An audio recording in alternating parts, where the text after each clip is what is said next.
A day in a life as an OFW family dito sa UK.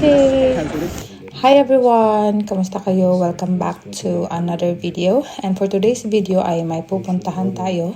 But before lumabas ng bahay guys, ay dapat you always ask for guidance and protection. Kaya ayan, nagpipray talaga muna kami before kami umalis ng bahay. Because we don't know kung anong mangyayari sa labas. But we are asking the Lord na i-guide niya tayo at i-protection sa ating paglalakad. So, ayan yung Cheltenham Jazz Festival na ginagawa dito sa Montpellier. So, ayan, jazz. Ang laki ng mga letters. So, andito na tayo sa mismong kung saan ginagawa or hiniheld yung jazz festival. So, ang makikita mo dito guys is maraming food stalls. Kasi nga, maraming tao. So, maraming pagkain, and then itong malaking tent na yan is nag-music sila dyan. May mga live band na nagpapatugtog, and ayan ang mga tao nasa harap lang ng tent. May mga nakaupo, may mga nakatayo. So ang weather is medyo sunny siya, pero ang malamig yung hangin. Kaya naka-sweater pa rin or naka-jacket pa rin kami kasi yun nga, malamig pa rin yung hangin.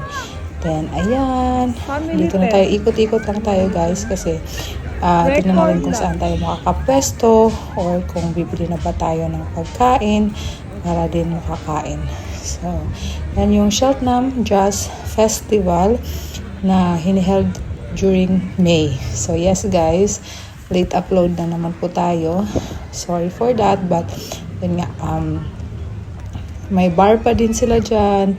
And then yun nga, sa harap nga is may pa-park para sa mga bata. So, ayan.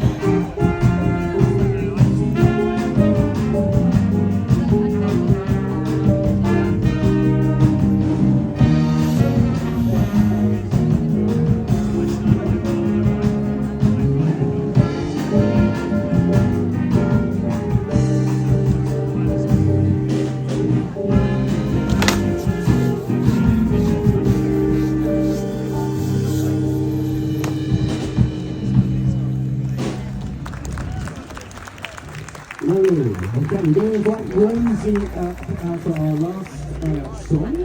And this is the So, maraming tao guys ang nandito ngayon sa park.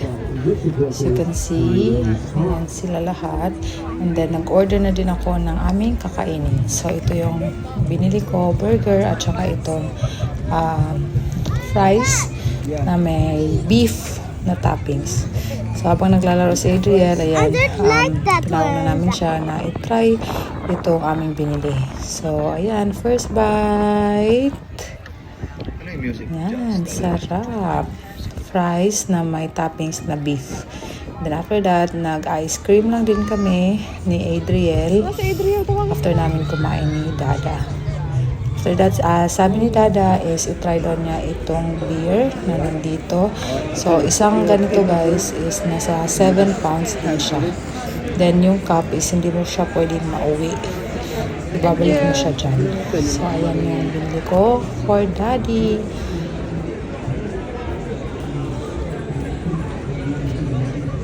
Cheers, Mami. Thanks.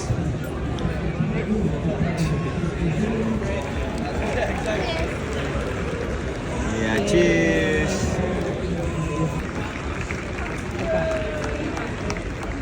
I am Yasuamo. So, ayun guys, sabi naman ni Dada, masarap siya. Kaya, ayan, after niya uminom is, umuwi na din kami kasi medyo makulimlim na. And then, ayun lang ang aming kaganapan during the Cheltenham Jazz Festival. Hanggang dito na lang muna guys. See you on our next one. Bye-bye and God bless.